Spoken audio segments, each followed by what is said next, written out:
I'm Jamie, aka Scumboy. I'm Andrew Walsh, aka Bat Phantom. I'm Kevin, aka Neon Nazgul from the Operation Pug Podcast. A proud member of the Gonna Geek Network. Just like the show you're listening to now. The opinions expressed are those of each individual host. Check out all the podcasts at GonnaGeekNetwork.com. And get ready because geekiness begins in 3, 2, 1. Stand by for a brand new episode of All Things Good and Nerdy. Good morning, everyone, and welcome to episode 334 of the All Things Good and Nerdy podcast. This is recorded live on Sunday, November 4th, 2018. We are a few minutes behind, but if you were on the stream early, you saw why. Because you all know Willie travels a lot for work. Well, he just happens to be in the greater Chicagoland area, so he was talking to us live from Naki's living room with the draftsman and Keith and Boris the cat. And it was quite entertaining, so if you did miss it, it's one of the things you get with watching the pre-show. Come watch the show live on Sundays. You get random stuff in the pre-show, and this time it was Willie being strange in Naki's house. I mean, yes, it was. I don't think there's a better way to describe it. No. I think that might be the title of this week's episode, Being Strange in Naki's House. I don't know, I got no good ideas. And that might be the only way you get to see Boris the cat. It's true, we did get to see Boris the cat yet again. But it's not like it's Tim Tom, though. I miss Tim Tom. That's true. I'm going to go back and pull some old Tim Tom stories and just do like a best of episode that is just Tim Tom stories. We just got to keep convincing Naki to go back to Tim Tom work. I don't think there's any convincing on that front. That sounds like it's soul-crushing, terrible work. Having to that deal doesn't with mean we can't try. Having to deal with angry, crazy children. I don't know, man. Angry, crazy children, angry, crazy adults. As long as you're dealing with people, people are stupid. I mean, to be fair, though, this is the podcast where none of us have kids, so we really don't know how to relate to them. Or let me rephrase, we don't know that we have nephews. So do you relate well to your nephews then, or are you just like, go away? No, I love my nephews once they're big enough to talk and have a personality. And because you can send them away. You damn right. Being a nephew or being an uncle, it's even better than being a grandparent because there's literally no responsibility. And the implied babysitter part isn't there that the grandparents seem to have these days. Yeah, well, see, I have no siblings, so I'm not going to get any nieces and nephews on that side. And my fiance's brothers and sister, or brother and sister, don't have kids either. So right now, I'm like completely in the clear. Dang. Yeah, see, I like it because like on Halloween, I had no plans, and my buddy called me, and he's like, hey, what are you doing for dinner tonight? I'm like, nothing. He's like, hey, why don't you come over and have some pizza, and then we'll go trick-or-treating with the boys for a little bit. It's like, all right, cool. So yeah, literally just went over, had pizza with them. My nephew put on his Dash costume, and they took the baby and dressed him up as Jack Jack. And then we pushed him around a lap of the neighborhood, and I got to watch my nephew be all cracked out running around his Dash, which is perfect because his ADD medication wore off about the time that they were going trick-or-treating. So he couldn't fucking hold still and was bouncing all over the place. So yeah, it was fun.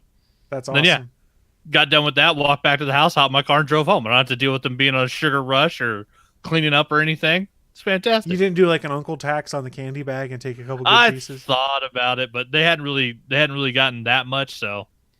And I know their dad's going to tax them fairly heavily. That's fair. Man, we were expecting a few people to come around my neighborhood. There were 3 kids that came around our neighborhood, and I'm like, we bought all this candy for 3 kids, and I was like, I can't eat this candy. Hide it so I don't know where it is. So that's what I did last year. I bought 3 bags because I live in an apartment complex, and a bunch of us put lights up. And like our condos are next to another extremely large apartment complex and oversized trailer park. So there are a lot of kids in the neighborhood. Like we have bus stops full of kids. Like there's plenty of kids around. Literally nobody came through last year. Nobody came and knocked on any of the doors in the condos. I had 3 bags of candy left over. I'm like, man, fuck that. This year I came home, turned the lights out, put on Trick or Treat, and just watched TV and enjoyed, a quiet night. Yeah, we were only here for like the first hour of Trick or Treat. I think it was supposed to go for like an hour and a half. Then we left to go play Geek Trivia. But 3 kids, and they all came in one group when it first started. We were like, huh. I mean, like I've got the smart lights in the living room, so I turned them all to my Halloween mode, as I call it. So like it's blood red light coming out of the living room that looked really Nice. cool from the street. I had like lights strung up out front. They were orange and stuff like that. And I dimmed the lights on the front porch, but yeah, not great. Sailor Poland, the secret to getting lots of visitors on Halloween: comic books. I'm not giving away my comic book. I've lived in this neighborhood for 7 years now. I think the most kids I've had come through the neighborhood is 7. So I've kind of just given up on this whole Halloween candy thing, because if I buy the candy, then I want to eat the leftovers, and I'm not supposed to do that. Yeah, actually, the last year that I had the house before the divorce, I gave out the Halloween comics that the Free Comic Book Day company does, where they actually did packs that you could do for Halloween specifically. And so a bunch of companies did like little mini issues. I gave those out, but then, yeah, that was the last year I had that house. So I don't know if it was a good return on investment if more kids would have came back. Yeah, at that house, we used to get a lot of trick-or-treaters. We'd get like at least 20 or 30, which, for that neighborhood seemed like a lot, and compared to 0 now. So, I mean, I'm not necessarily complaining. It's just I remember when I was a kid, and granted, I'm dating myself here because we're going back to like late 80s, early 90s, just running around like a maniac, going everywhere, trying to get as much candy as I could. Me and my friends would just travel in a pack, and it was, we got to get as much as we can. And if you didn't come back with like a full pillowcase full, you felt like a bum. yeah. Yeah, the idea was, you wanted to get enough candy in a pillowcase that you had trouble carrying it. Like, that was the whole point. Yeah, I miss those days. I think I just sound old and curmudgeonly, though, by saying that. Yeah. I think I trick-or-treated pretty late, though. I think I trick-or-treated up to like 10th grade. I was a pretty small 10th grader, so nobody gave me any shit. I tend not to get too upset when you've got kids that are obviously like in high school that are still doing it, because there's a lot worse things they could be doing on Halloween. No, it never bugs me as long as they have a costume. Yes. If they show up in some bullshit, I won't give them anything. But yeah, we had like what was the one? We had a really good one at the house the last year I was there, where a girl had done the zipper, where she glued a zipper to her face, nice. and then it split, and then from like her eyes down, she had turned it into muscle tissue. So like her whole costume was just an unzipped face. But it was fucking genius, and like you could tell she had done like serious work on it. And then also she was walking around like her 4-year-old little brother or whatever. Oh, see, that makes sense then. I mean, but yeah. But even then, if it's a kid, if it's a teenager with a little brother, little sister, I ain't giving them shit unless they're in costume. What, you don't like the costume that's a simple "Hello, my name is" sticker where someone writes Oh, God? go fuck you. No. I ain't playing that Seth Green fucking bullshit. Because he did that on Buffy, right? I think it was on that. I can't remember where I remembered it from. I think that was one of his costumes. So you could just be real costumes for candy. You could be being Oz on Halloween then. It's a double layered costume. Well, then you better show up partially turned into a werewolf, and you better be a tiny redheaded child. It's not a full moon, man. You can't be a werewolf unless it's a full moon. You don't know. But I've watched Weird tons shit of Buffy, happens. and I've read and watched all the Harry Potter movies where it only happens during the full moon, so I'm very confused now. Yeah, but Thriller says that werewolves happen all the time on Halloween. Yeah, I'll take my supernatural advice from supernatural shows. What's more supernatural than Thriller? Buffy. I don't know. Buffy had a lot of things, but Buffy did not have Vincent Price. Yeah, but it had Eliza Dushku. Yeah, it did. 5 by 5. Yeah. Goddamn. I learned a lot about myself as a kid as a teenager when she showed up on that show. I was like, huh, this is what a TV crush is. Interesting. I already knew that because being a bit older, mine actually started with Alyssa Milano on Who's the Boss, because I'm like 1 year older than her. So Gotcha. I literally grew up falling in love with Alyssa Milano as she went through TV and movies. But yeah, Buffy and Faith just let me know that I dig Albanian chicks. Because Elijah Dushku is all about Albania, and that is a gorgeous woman. Oh, now everyone is eating breakfast watching us in Keith and Naki's front room. So they're hearing about our childhood TV crushes right now. And now I'm hungry, you bastards. Yeah, they've got bacon pancakes. I had to quit watching the stream last night because they were talking about getting pizza and they were making me hungry. I was watching them play Mario Kart on the stream, not Mario Kart, a Mario Party, and I was like, I should probably actually play that game at some point. I bought it, and it's sitting on the shelf in the packaging. I just haven't had enough people over to play it. I don't want to play just me. I was watching them play Mario Kart and repeatedly telling them, streams paused, Streams pause. Keith was having some problems yesterday where I'd be watching and the video of them sitting and talking was fine in the corner, but the actual stream of the game kept locking, and so it wasn't showing what they were actually playing. Oh, that's weird. Yeah, he had to reset it like 9 times. It was annoying.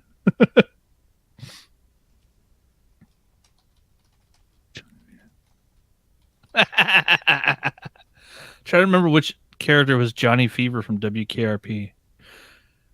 This is a reference to the chat room for those of you that are audio only listeners. Yeah. And I remember watching it. It's been a while since I watched WKRP. God, I don't think I ever did.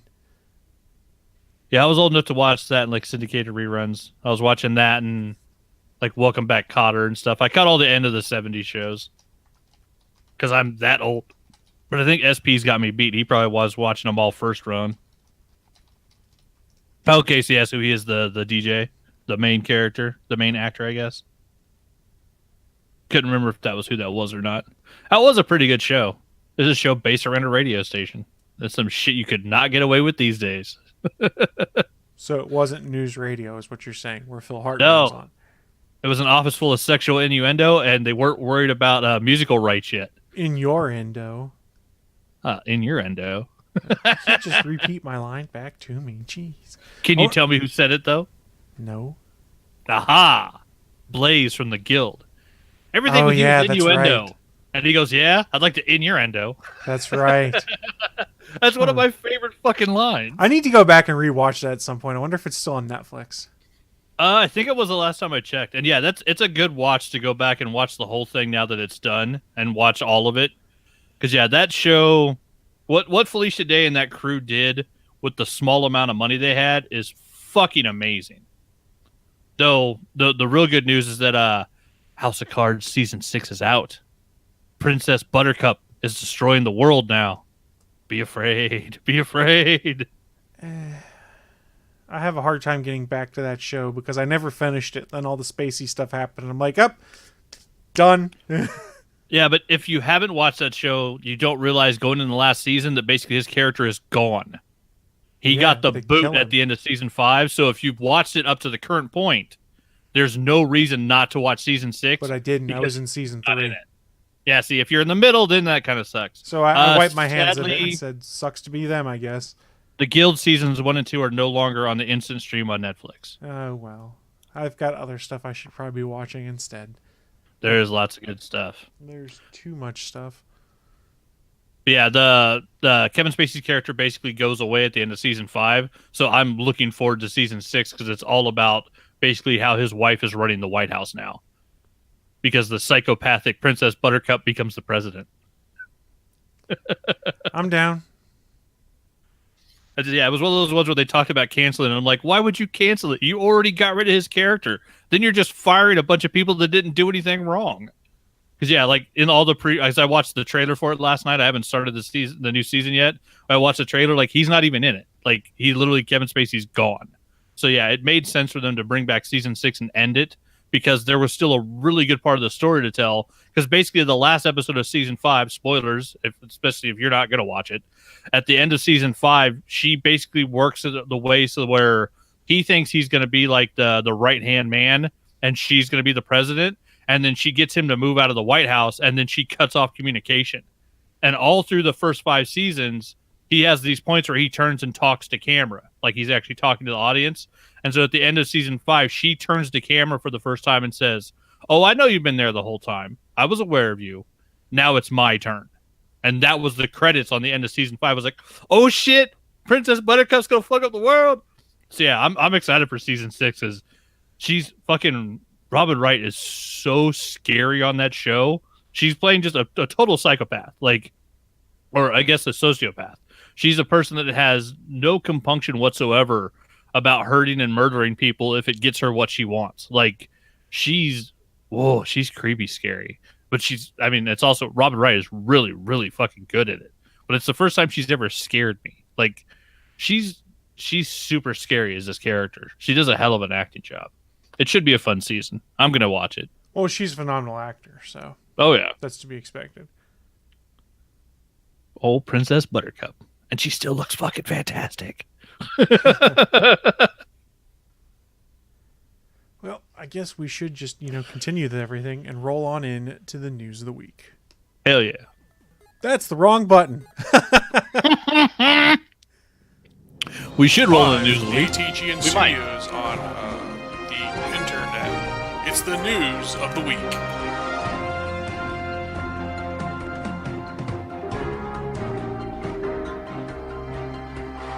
So when I don't hit the wrong button, that's generally our indicator to roll on into the news of the week. It's that part of the show where we run down what is in our minds some of the most interesting geeky and or nerdy news to have popped up in the past week.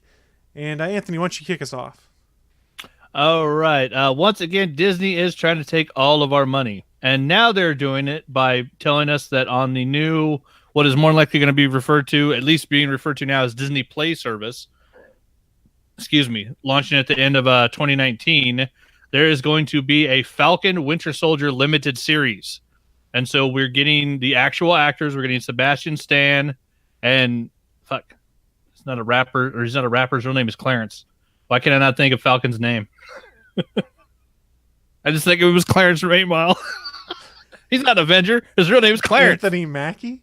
Clarence's parents have a real good marriage. Yeah, Anthony Mackie. So they're doing Marvel Heroes Falco and Winter Soldier teaming up for a potential limited series at the Disney streaming service. And it all falls into line. If the people that don't know, in the comics, both Falcon and Winter Soldier took over as Cap in different points in his career. When Cap was murdered, or supposedly murdered by the Red Skull, and he was actually lost in time. While he was gone, Bucky got a new suit that was jokingly referred to as the Alex Ross Puerto Rican Captain America, because the Captain America suit was basically shaped like a Puerto Rican flag turned on its side, which looked really strange. But Bucky ran around as Cap for a while in that one. And then in the last book, the last series, when Cap was going through some stuff, he handed off the shield and he lost the superhero serum and actually aged and was walking around as like a 70-year-old, and he was being like Colonel America, I think is what they were calling him. He was still working with S.H.I.E.L.D., but he didn't have the physical abilities anymore, so he couldn't be out on the streets fighting. And so he passed the shield down to Falcon. And so Falcon was Captain America Sam Wilson for a while, which is really good because they integrated, Nick Spencer integrated like social media and stuff into it. So like in the comic, you'd have like his Twitter feed where people were talking shit, and like all these characters, all these like white racist hate groups were using the hashtag #NotMyCap. Like you had all this shit that was really poignant at the time, working against it. And then of course they went into Secret Empire, which love it or hate it, it got me buying 3 Captain America books a month, but hide your cap and all that craziness. But both the characters have been Captain America in the comics. And from what we know going into Avengers 4 is that Cap is alive at the end of Avengers 3, but the odds are Chris Evans is finally done and will not be alive at the end of Captain America 4 or at Avengers 4. So the likelihood is that we'll see Cap's death, and who knows who else, actual permanent deaths in the Marvel Universe when they do the final battle with Thanos to reset the universe.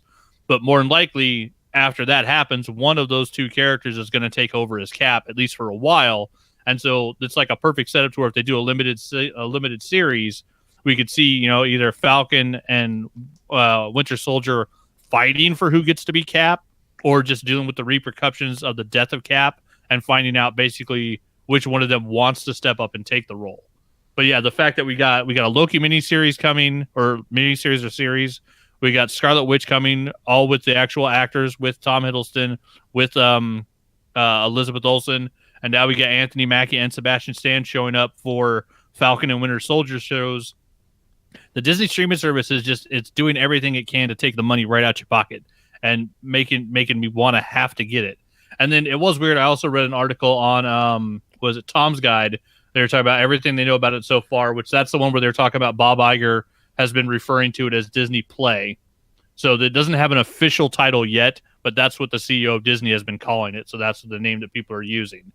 And the main thing that they're looking at is that the Netflix deal with Disney comes up at the end of 2019. And so the start of 2020 is when Disney Play service will have all the Marvel content, all the Disney content, all their movies, all their shows. Basically, I think everything at that point too will fall off of Hulu. So everything at that point that Disney owns, they'll be able to put on their own streaming service. And so Netflix is going to have to refresh that part of their catalog. And then they were talking about on the pricing point. It's weird too, because in the Tom's Guide they said if you're going by the standard Netflix plan, which offers HD image quality and up to 2 streaming services, that means Disney's service will likely cost less than the $10.99 per month that Netflix offers.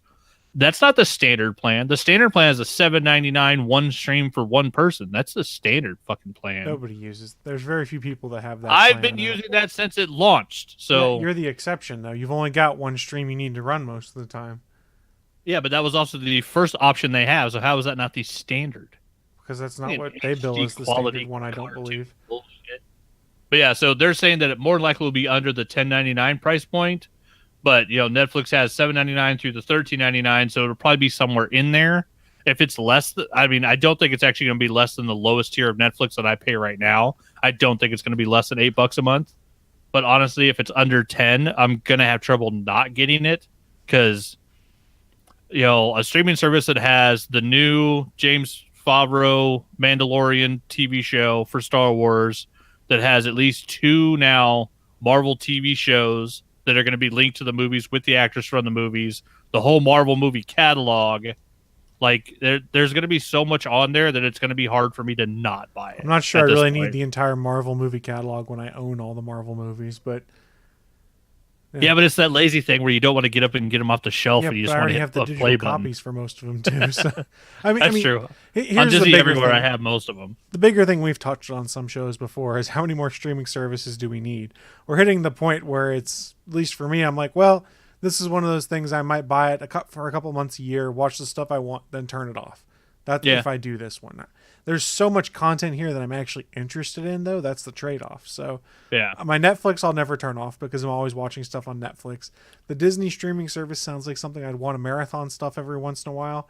CBS All Access, I only want to watch Star Trek Discovery at some point, but I refuse to pay for that. And the Picard show, actually. It's more the Picard show. But yeah. I'm just not buying apps or buying subscriptions to watch this stuff anymore. I would much rather they sell the episodes digitally. I'd rather go on Amazon and say, I'll pay $2.99 an episode, send me the digital episodes of Picard. Because then I've always got them, and I'm not paying a monthly subscription. I pay the cost and it's done. Yeah, but if you're talking $3 an episode, then 3 episodes would cost you a month of the service where you could watch everything. Yeah, but then I have it forever, so that when I not subscribe to the service, I can rewatch it. Yeah, see, I'm okay with it because literally the only one I pay for right now is Netflix, and so because I watch Hulu, but it's not my Hulu.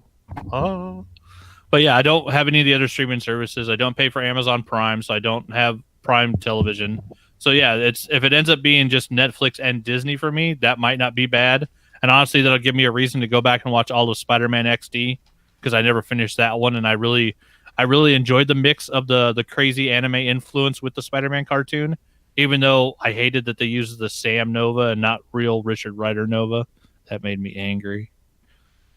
Damn kid defenders. But yeah, that was a fun cartoon, so that's one I wanted to go back and watch. And there's other Disney stuff that, like, if I had access to it, like, I would watch some of the classic Disney movies that I never watch because I don't own them.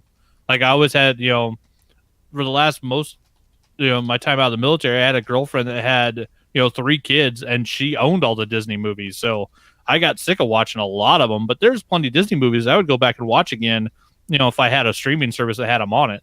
Like, I haven't watched Tarzan in forever, and that was one of my favorite cartoons. That one was a fun one.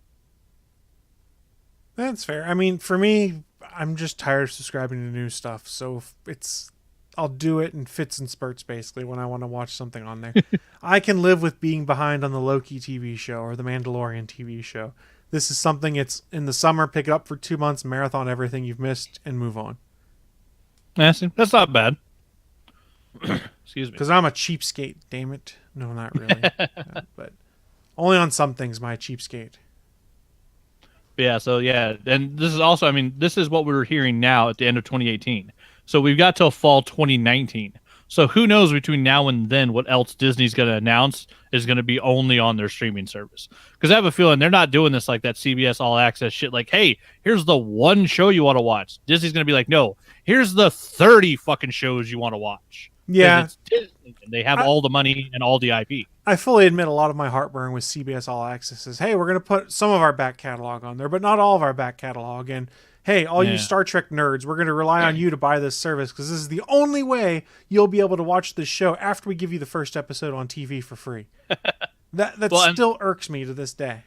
There is a slight thing like that with the Disney Play service where people are talking about the fact that it's going to have like roughly, I think, I want to say the numbers I saw were 3,000 TV episodes at the start, which honestly, if you look at the Disney back catalog of all the Disney shows they've had over the years, that's not everything. But it'll probably be something to where when people are requesting shows, it'll be like Netflix where stuff can go on and off the streaming service to where if there's a bunch of fans clamoring for Hannah Montana, then that's going to be on there. But if there's another show that's on there that nobody's watching, Disney will drop it off and put a different one of their old TV shows on, for that bandwidth where people actually want to watch it. So, I have a feeling that Disney's going to pick and choose for their back catalog. We're probably not going to get every single episode of the Mickey Mouse Club, but, we're going to get a lot of the old Disney TV. And they do own a lot of shit. Well, they also own ESPN, so I wonder if any ESPN stuff gets bundled in with this service or not, too. Because they're already selling an ESPN service. Let's see, because isn't ESPN getting its own service? So Disney's going to have the Hulu that they own 60% of, ESPN's own streaming service, because I think all the sports stuff's going to go there, and then Disney Play will be all the Disney, Marvel, and TV stuff. Okay, so here's how Disney gets me to subscribe for a full year. Keep the current stuff I'm interested in and reboot Gargoyles, or bring back Gargoyles as a continuation. Gargoyles? Credit to Sailor Poland for bringing that up in the chat room, because Nice. Gargoyles was amazing.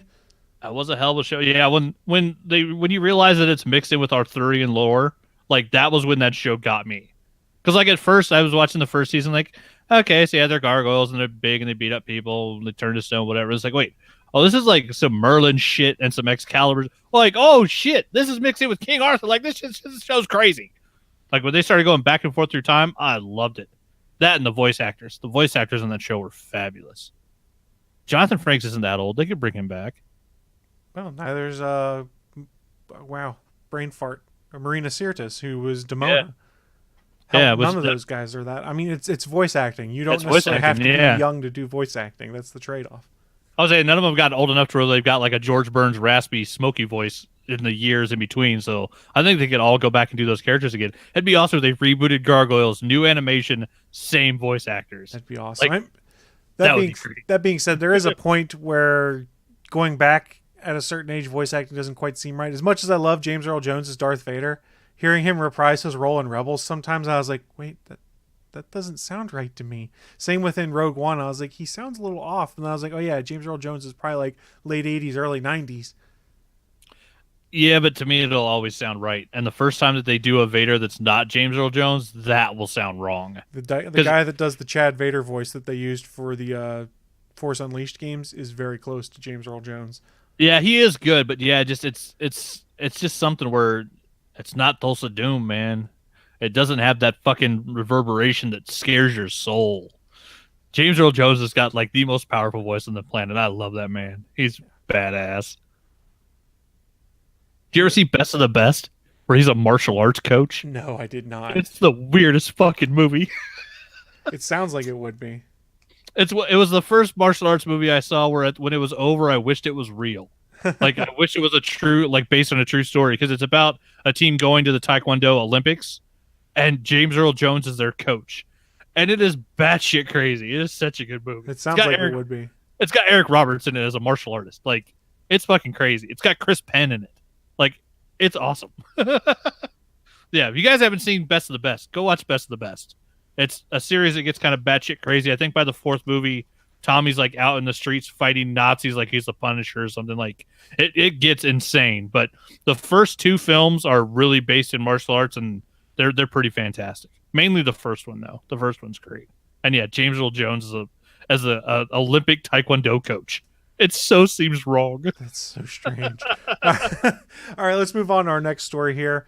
This, we're going to have to go back in time to the early days of the All Things Good and Nerdy podcast, where we were talking about Diablo 2 and Diablo 3, things like that. Remember, Diablo 3 came out and we were making fun of the Real Money Auction House and stuff like that. Why would you do that? This is like, 2012 when that came out? Adahay was very much opposed to it if you go back in time. So it's kind of fun to come back here in 2018, 6 years later, and say, hey, let's talk about Diablo some more. And BlizzCon 2018 took place this week. And at BlizzCon 2018, Blizzard announced a full-fledged action RPG called Diablo Immortal, set after Diablo 2 Lords of Destruction, to launch on iOS and Android. This is not a PC game.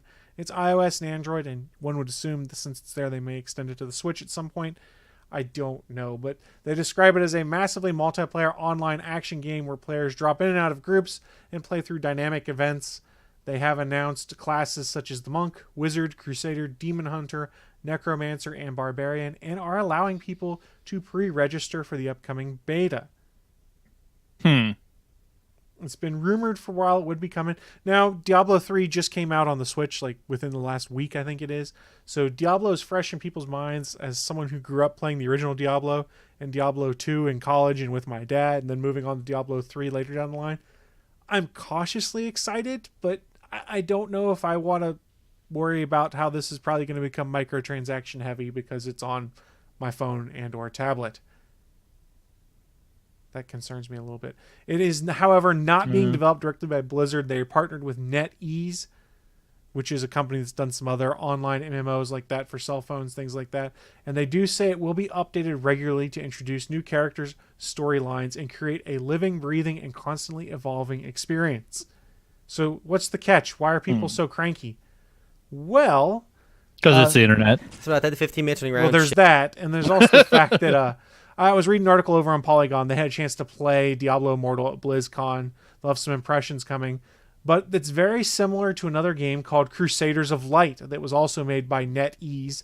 So a lot of fans are getting cranky saying that this Diablo Immortal is basically a reskin of a game that made by NetEase already called Crusaders of Light, which is so-so and not very good.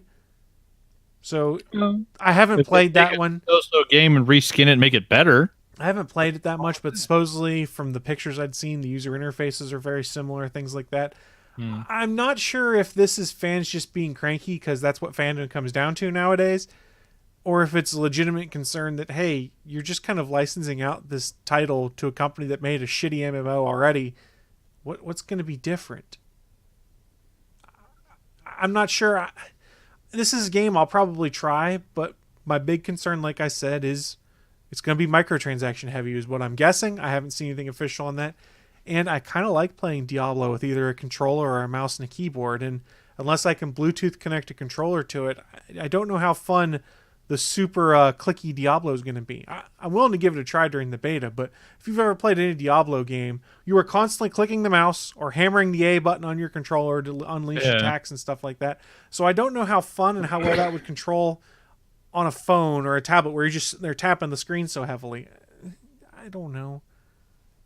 I'm curious to see what happens. I don't want to understand fully why fans are cranky because in today's world, fans are just cranky because they're assholes and they're overly entitled on some things. So I can't get a read as to whether this is like a legitimate crankiness or concern over the game or it's just fans being idiots. Well, so far it's just an announcement and a trailer, right? That's correct. And a beta coming soon. Yeah, see, at that point where a large group of people haven't actually played it, I would just say it's fans being idiots. Until enough people get there to actually review it and play the game, because it could be they could be a reskin of a not great game where once they put the Diablo touch on it, it makes it an actual fun game. Fucking Niantic, they had that game where you went around with the 3 spy teams and took over bases and shit all over the world, and they reskinned that and made a little game called Pokemon Go. Well, and everybody fucking loves it. They've also put a lot of stuff into Pokemon Go that was not in Ingress also. Well, yeah, but not at the beginning. At first, all it was a reskin of Ingress. It was the same fucking game. That's true. But to be fair, though, people generally liked Ingress versus the game that this is supposedly reskin of is so-so. By all accounts. Well, that makes a difference. So, but I'd never heard of Ingress. But yeah, literally my buddy was studying it, and that's how he found Pokemon spawn points when the game started, was he looked at Ingress maps. That's funny. Because they were spot on. Well, that's because they did build them off of... And how new Pokestops get added is by people choosing to add them in Ingress. Yep. Yeah, it's all... The map is the exact same. Yeah, because they just now launched a beta. I think it's for people that are level 40 or something like that to have the ability to submit potential Pokestops to Niantic. That being said, geez. this separate train of thought here. Niantic's real quick in some cases to remove Pokestops, but not in others. Like in town where I live, there was a place called Schmidt's Saloon that was owned by Owen Schmidt, a former football player here. He closed down because he wanted to do some other stuff and he was tired of running a bar. Like within 3 days, it was no longer a Pokestop. And I was like, you've got to be shitting me. This is the one I hit every day on my way to work. This is my easy daily Pokestop. There's another they had one in our ITT that's been there for a year after the school's closed. Yeah, there's another one that's where a place called Cafe Bacchus used to be, which has been remodeled in like a real estate agency like over a year ago, and is still a Pokestop for Cafe Bacchus. And I'm like, the hell? Yeah, it's like they get info on all of it, but they're like, we'll change this one. We don't care about that one. I mean, I don't mind most of the time, but it makes you wonder if they can see the numbers of how many people are hitting those Pokestops per day, and that's why they decided to change or not change them. Look, they can because they can monetize that somehow by either selling stuff to people. There's a reason why Sprint and Boost Mobile pay Niantic to put a Pokestop in every Sprint and Boost Mobile store. And I believe Starbucks does it with a lot of their stores too, because it had people congregate and go there. All but the Starbucks closest to my house. That's the biggest problem. It's a relatively newly open Starbucks, only been open like about a year, but it's still not a Pokestop. And I'm like, this is where I like to go before I go to the grocery store, get coffee, take it to the store, do all my shopping. Yeah, no, it's still not a. Get on that, Niantic. Make Chris's Starbucks a Pokestop. Hook a man up. Come on now. That's what I'm saying. I think he's the only one of us still playing the game, so you should show some love. Oh, I play it a lot. It's a fun game. It gets me out doing things, and I've met some cool people playing it. Because we actually have on Facebook Messenger a group of people that is just local Pokemon Go players, and we just hang out on there. Oh, I found such and such here. Share the cool stuff we found, and then meet up for raids every couple of weekends or so. It's a ton of fun. Before, when I was living with my friend and before work moved, at my desk at work, our building was split with an arcade and like a kids area thing called Pojo's. And from my desk at work, I could hit the Pokestop at Pojo's. So literally at work, I could just sit there and spin Pokestops and get Pokeballs all day. And then I lived with my buddy and his kid, so we'd take the nephew out and go walk the park almost every afternoon. Once work moved to a different building, I'm not near a Pokestop, so I can't stay loaded up on Pokeballs, and I'm not living with my nephew, so I don't go to the park every day. Yeah, I fell off. Like, it wasn't as entertaining anymore. No, I get it. I took a break for a while and then went back to the game, and I've been having fun with it, so what the heck? That's how I look at it. Oh, yeah, as long as it's still fun. Exactly. So I think that does wrap up our news of the week, but one side question for you. Do you still watch Walking Dead? I watch the seasons as they drop on Netflix. So I'm not current, but I am caught up to the end of the war with Negan. Because Gotcha. I think season 6 is the last one that dropped on Netflix, if I'm correct. So this is not a spoiler because AMC's been advertising the shit out of it, but tonight is the final episode of Rick Grimes. Part of me gave up on this show 2 years ago. Part of me almost wants to turn it on just to see how it all ends, but I'm like, no, I can't make myself go back. I just can't do it. Does it make me a bad fan? Because I still enjoy the comics. I kind of fell off the show, and even this feels almost stunt-like to me. I'd say post the prison and with the changes done to Lori, basically swapping the characters of Lori and Carol from the book to the show, that show hasn't been the comic in so goddamn long that I don't even see it as the same thing anymore. Like, it's not even inspired by the comic anymore. It's like an Elseworlds of the comic. Like, it's not even fucking close.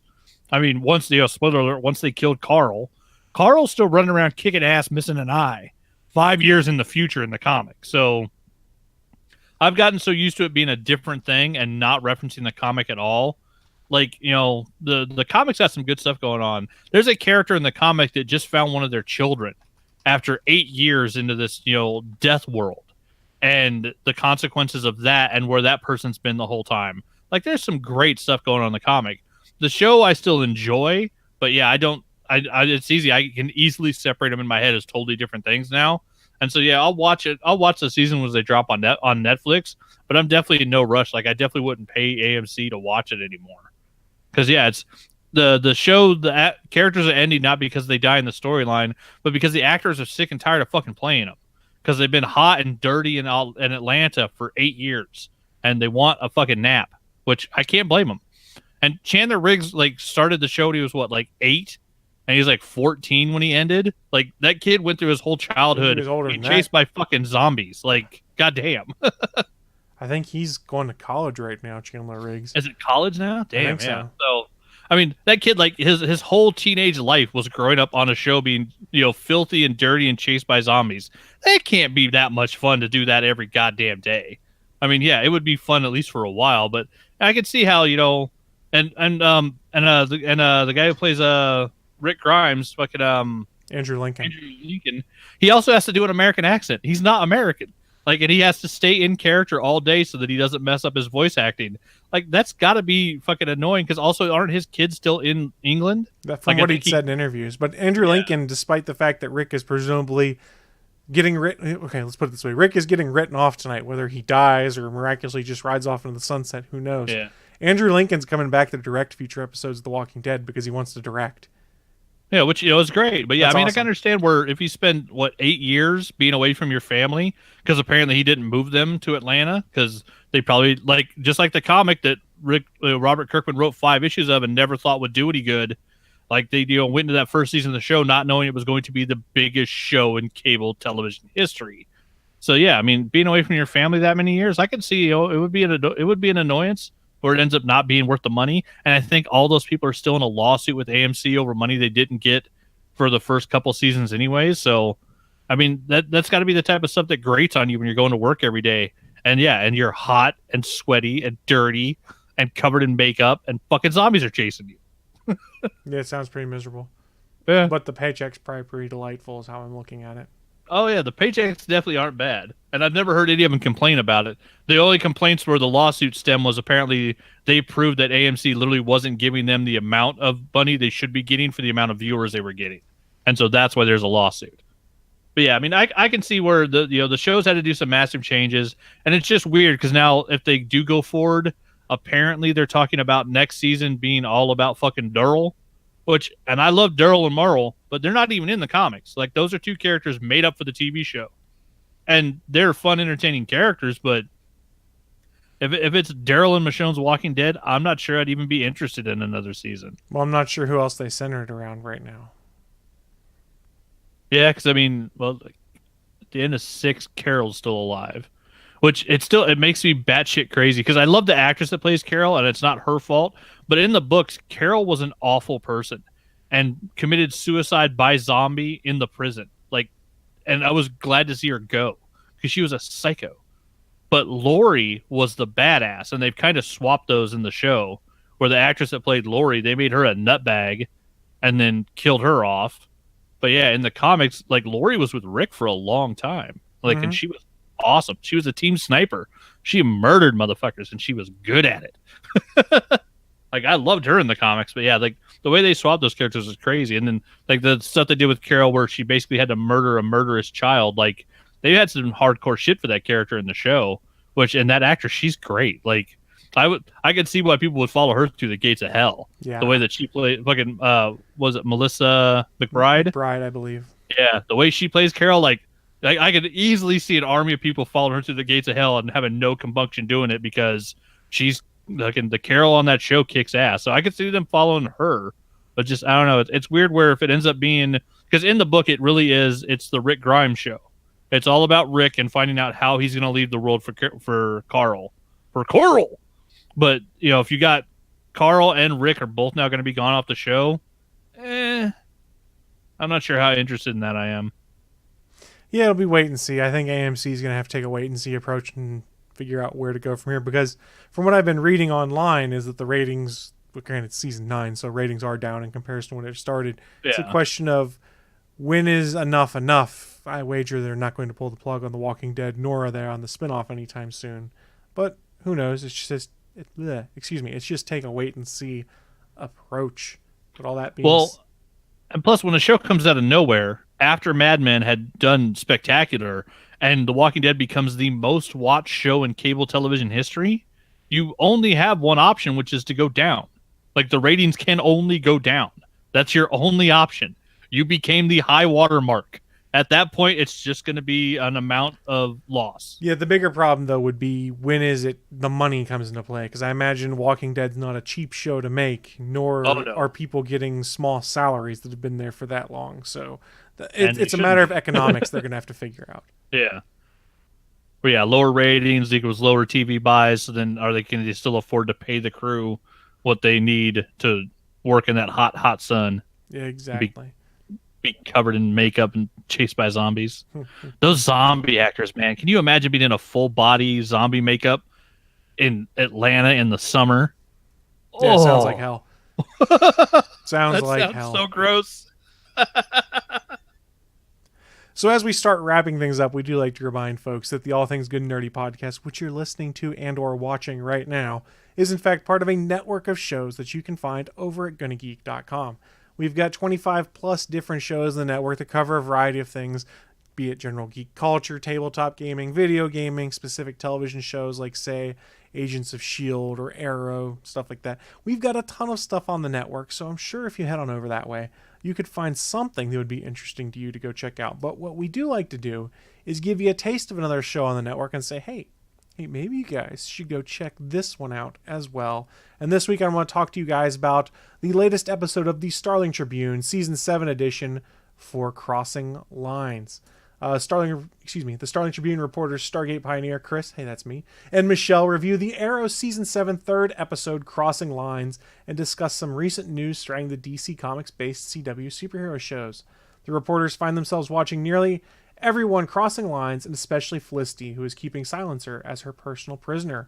The reporters also enjoy the show's fight choreography and the mystery, who is the demon, which harkens back to the magical Seasons 1 and 2 of the show. So guys, you can go check out the Starling Tribune and any of the other podcasts on the network over at GonnaGeek.com/network, or just go to Gonna Geek and click on the network button. But alternatively, if you want to come and talk about these podcasts with folks, we talked about it last week. I'm going to keep harping it for a while. We did launch the official Discord channel for Gonna Geek. So if you go to GonnaGeek.com/Discord, it will take you to our Discord server. There is a channel for every podcast on the network. So it is a great way to reach out to some of these podcasts on the network, give them your impressions, or just interact with the different hosts of those shows. Plus, there's also some more generic channels where you can just talk with other Gonna Geek fans and podcasters about TV shows, comics, tech, or just shoot the breeze. It's a lot of fun. So head on over to GonnaGeek.com/Discord if you want to join our Discord server. And just a small taste from the Starling Tribune. How do you like Prison Batman? I know, right? This is totally Supermax, the movie they were rumored to do a few years back, where Green Arrow was locked up in Supermax prison. It's been fun. Yeah. And I love that Michael Jai White came back. Anytime Michael Jai White's there, fucking Michael Jai White, Cody Rhodes, Vinnie Jones, like the fact that they got those three actors to be the prison gang, they're so fucking great. Yeah. Although that being said, I'm not sure we're going to see much more of them based off of what happened this week. Yeah. So who knows what's going to happen? For someone, I want to see a real fight. I want to see Michael Jai White actually beat the shit out of all three of them because he could. For someone who's been very critical of Arrow in its recent seasons, Season 7 feels like a return to form so far, and I've been having a lot of fun with it. So if you fell off the wagon, it might be worth pull up the CW app. It's free. You can watch the first 5 episodes of any of these superhero shows for free. Or the most recent 5, excuse me. So you can go on there and watch the first 3 episodes of Arrow. You'll have to watch some commercials, but it's almost a good jumping on point. The first episode kind of describes how everything happened, and then you're good to go from there. So give it a shot. You'll probably have fun. All that being said, though, it is time for us to start wrapping up the show. When we wrap up the show, we do that with a little bit called What I'm Into. It's our chance to share with you guys who are watching live or listening at a later date just what kind of geeky and nerdy things we've been getting into, so that maybe, just maybe, you'll check them out yourself. So Anthony, kick us off. What have you been getting into? I finished Inktober, and then I took a nap, because 31 days of sketches takes a lot out of you. But yeah, I did get all 31 of my Overwatch Inktober sketch cards done. So I took a nice photo, put up on my Instagram of all 31 of the cards next to each other. I did the 28 Overwatch characters, and then for the last 3 days, I did my 3 of my favorite characters in their Halloween outfits. So Pumpkin-Headed Reaper, my new favorite one from this year, which is Slasher 76. They gave Soldier 76 a Jason mask and like chains and a spike jacket. And then my first main Junkrat, His Halloween version is Professor Junkenstein, which is awesome because he has like a Tesla version of his rip tire. So those were all done. Those went well, which that was fantastic just to finally have that all finished. And then I can go forward with got back to working on some of the drawings for the Fantasy Comic League. We did our draft yesterday for Midtown. I'm excited going into November, which is going to be Spider-Geddon heavy because the other people in my league wanted Avengers and Mutants on their team because Uncanny X-Men is coming back. So as a weekly book, so that's going to throw off our points in the Fantasy Comic League next month. So it's going to be weird to see how that does. But I was able to get Team Spider-Geddon. I have motherfucking Peter Parker, Kane Parker, the Scarlet Spider, Gwen Stacy, Spider-Gwen, and Miles Morales. I have an all-Spider team. And so I really hope that they do some shit in Spider-Geddon because if they don't, I'm in trouble because I have an all-Spider team. I went Spider heavy this month, and it worked out for me, but backfired at the same time because I took first place and lose all of my Spiders now. Yeah, see, and I did half and half because I kept Multiple Man for the last issue of his miniseries last month, and I was planning on grabbing him as my 4th round pick this month because Matthew Rosenberg, who wrote the Multiple Man miniseries, is one of the 3 co-writers on the new weekly Uncanny X-Men, and I've seen Mamu Asrar's preview pages, and I know Multiple Man's in the background during a big battle, so I know that Rosenberg is bringing Multiple Man onto the Uncanny X-Men main title. So I know he's going to be there, but yeah, he more than likely will probably only be in that book, and so I figured it was a much better bet to go with Miles because everybody loves Miles, and he's on Champions, he's in his own book, and he's in Spider-Geddon, so the chance of his 3 appearances turning into 5 are really easy. So yeah, I went with Miles, but yeah, so I have literally Team Spider-Geddon, all 4 members of the Spider team, and if Spider-Geddon doesn't do well, I'm in big fucking trouble. But I've taken 2nd place and 2nd place twice, so I've got to keep Spider-Man Peter Parker all through the season so far. So if I can get 2nd place again and get to keep him for December, I might be the first person to say that I kept Parker through the whole damn season. And then, 2nd place every month, that ends up usually being a winning number, especially since sadly we had the person that took first in the first 2 months in Midtown has officially disappeared off of Twitter. His @ no longer goes to a Twitter account. It's no longer there, so I don't know if he did something that got him permanently banned or if he just decided to delete his account and drop off of social media, but we had no warning, no message, no nothing. That guy's thing was just gone after he did the draft in the first month of this season, and then we auto redrafted for him the 2nd month, and he took first place twice, so it's been kind of weird that he did so well when he wasn't around for it, and we've had somebody step in and take his place. So it's the coin. It's the coin flip. But yeah, so that person is we got a new player, Scott, who's taking over that slot. But of course, he's at the disadvantage of for season points. He doesn't have a chance because he's only going to get a play for 2 months. But he did his first draft yesterday and did really well. He pulled together a good team. He's fairly X-Men heavy. He's counting, I think, mainly on Nightcrawler as his highest appearance character. And then, Swampy in my league or in my division always goes with his favorite. So he pulled Deadpool again, which has a lot of appearances coming up next month. So it should be a fun month.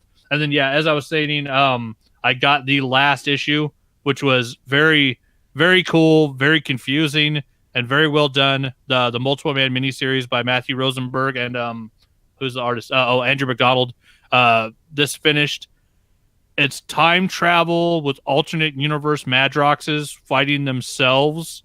And I can't wait to sit back down and reread the 5 books now that I've read them all, because with the time travel aspect of a character that can duplicate himself, it got really fucking confusing, but it's also really entertaining. And basically at the end of the book, the character we think of as the main Madrox in the story sacrifices himself to save the world. And then a random dupe shows up still alive after all the other ones die. And there's this really grotesque scene where literally like they're bulldozing Multiple Man bodies out of Central Park because there were like hundreds of them fighting each other on 2 sides of a battle. And when the Prime died, all the other ones died. And so the bodies didn't disappear. They just laid down on the ground. And so you have these thousands of like decomposing corpses in Central Park that they're having to use heavy equipment to get rid of, because that's where the X Mansion is now. And I can just imagine the smell. Just, hundreds of people all dying at the same time in a big old battle, and just all the bodies just fall to the ground. Like, it was so gross, but also so funny. and it's Madrox, so it's always weird. He makes everything weird, and yeah, I'm excited to have him back. He is my favorite X character. I've always been a fan of Madrox. In his first comic, he beat up the Fantastic Four. Doom has never done that. Madrox did it in his first time coming to New York City, and so yeah, I'm excited to have him back. And then I'm almost finished with the Chilling Adventures of Sabrina. That show is batshit crazy. I'm one of those people. I thought Riverdale was the dumbest idea ever when I heard of it, and then I watched the first season, and like it starts off finding out that Archie was banging one of his teachers during the summer before the show starts, and you're like, oh shit, this is like some Days of Our Lives, crazy ass fucking All My Children stuff thrown in on the Archie characters, and it's insane. Chilling Adventures of Sabrina is that level of insanity thrown inside of a horror movie where Satan himself actually exists as an actual person, and the witches of Sabrina's coven worship Satan. There's a school worshiping Satan, and it's just it's the Riverdale crazy turned up to 13, and it's fucking fun as hell. And Lucy Davis is in it as Aunt Hilda, and she's the most lovely character ever. She's so much fun as the nice aunt. And then I can't remember the actress's name that plays Aunt Zelda, the evil aunt, but she's fantastic as well. And then the whole show, the setup, the special effects they do for all the crazy shit that's going on in that show, it's a fantastic watch. I got I think 2 episodes left to finish off the 10 episodes. It's not like one of those stretched out ones. They did just a straight 10. And yeah, it's a really enjoyable show. It's fucking weird. It's creepy. And yeah, I'm excited to see how they end it because wow, that show is crazy. But yeah, that's what I've been getting into. Interesting. So stuff I've been getting into, Fallout 76 beta. I've been playing more of that. Not all of the beta time, but I've gotten some time and continued to play. It still is fun, still interesting, so I'm kind of looking forward to that coming out. Went to go and play some Pokemon Go yesterday because they were doing Gengar raids at all the gyms. Didn't see a shiny Gengar. Gave up after about 5 raids, though, because I only got 5 free raid passes. So that was it for that. And then, let's see, pretty much staying caught up with all of my television programs except The Flash and Supergirl I haven't watched any of yet. So eventually maybe I'll get to them, or they'll just be end-of-season binges. And I've been rewatching Community when I cook in the evenings. So that's been my rewatch while I cook dinner, stuff like that. Nothing too crazy here, though. I've still never seen Community. Oh, man. It's on Hulu. It's delightful. I mean, I've seen some of it. I never have actually watched it all the way through. Yeah, Flash and Supergirl have been really good this year. Supergirl is going crazy. They introduced the Agent of Liberty, and they give you his backstory in the last episode of why he became like the anti-alien racist, and it's a really good episode because it's Sam Witwer, and Sam Witwer's always a good villain. Yeah, Sam Witwer's delightful. I fucking love that guy. He never gets to play the good guy though. He's always the villain. Motherfucker was Doomsday. He was the Apprentice, Star Killer. Like, he's always the bad guy. He's Darth Maul's voice. Like, no one ever sees him in a hero. I wonder if that bugs him as a person. Like, people look at you and just see a villain, Sam Witwer. I pull up my Twitter, and what's the first tweet that shows up? Just keep moving. The Walking Dead is on tonight, showing an injured Rick Grimes. And I was like, oh, they're marketing the shit out of this. Oh, yeah, they will be. Especially, yeah, if it's the last Lincoln episode, like, they're going to go nuts. I don't doubt it. So if The Walking Dead your jam, please enjoy it tonight. Don't let my cynicism bleed through and distract you. Friendly reminder, though, we are going to wrap up the show now. We do stream this internet variety show of shenanigans every Sunday live at 11 a.m. Eastern, 10 a.m. Central over on Geeks.live. That is the streaming home of the Gonna Geek Network. And yes, it is an actual URL. You put that in your address bar. It takes you directly to that page. Please feel free to come check out some of the other live content on the Gonna Geek Network. If you scroll down to the bottom of the homepage, of the Geeks.live page, you will see a calendar of all the upcoming events, I believe. Legends of S.H.I.E.L.D. is recording shortly after we wrap this. PopXcast later tonight. And then Monday night, 8:45 p.m. Eastern, is the official GonnaGeek.com show. So we do have a lot of stuff coming up, so please come check it out. Come have fun with us. Anthony, any final thoughts as we wrap this thing up? Welcome to the holiday season. Yeah. If you're putting your tree up already, you're wrong. It's not even Thanksgiving. You can't put your tree up until after Thanksgiving. That should be We the had rule. people at work put Christmas trees up on their desks on November 1st. And No. I told them they were wrong. No. And they need to stop. It is Thanksgiving time. Someone call HR right now and say that this offends you. I don't care what you have to say. Just anything. Do not put your Christmas trees up until at least the day after Thanksgiving. That's the way It it is should be. Thanksgiving time. I did enjoy my annual watching of Trick or Treat, though. Do you have a Halloween movie that you always watch? No, not really. I mean, I went and played Geek Trivia on Halloween Nice. night. Because, yeah, I mean, I like, my Nightmare on Elm Streets, my Halloweens, my American Werewolf in London, Jigsaws. Like, I watch all those during October. But on Halloween now, every year since it came out, I watch Trick or Treat with fucking little Sam Hain, and this Pumpkinhead. And it's an anthology horror film. The actors in it are great. It's hilarious. And Sam is, like, the best addition to a holiday since Michael Myers. Like, I fucking love Sam. He's so cool. Well, sounds He's like got you footy had fun. pajamas on, man. How can you not love footy pajamas on a killer? Hey, you can't beat that. But on that note, we are shutting this thing down. Thank you so much, everyone who did join us. Don't forget, we'll be back next week with another brand new live episode. Before we get out of here, sorry for the sports reference. Horns down. Come suspend me, Big 12. Thanks for listening to this brand new episode of the All Things Good and Nerdy podcast. Don't forget, we'll be back next Sunday live at 11 a.m. Eastern, 10 a.m. Central over at live.atgnpodcast.com, channel 3 of the Alpha Geek Radio app, and over at our network home at gonnageek.com/live. If you have any feedback for the show, please contact us atgnpodcast@gonnageek.com, on our hotline number at 304-806-ATGN, or even better, go to Twitter and send us a message at ATGN Podcast. The music you've heard in this show is produced by Kevin MacLeod and can be found at incompetech.com.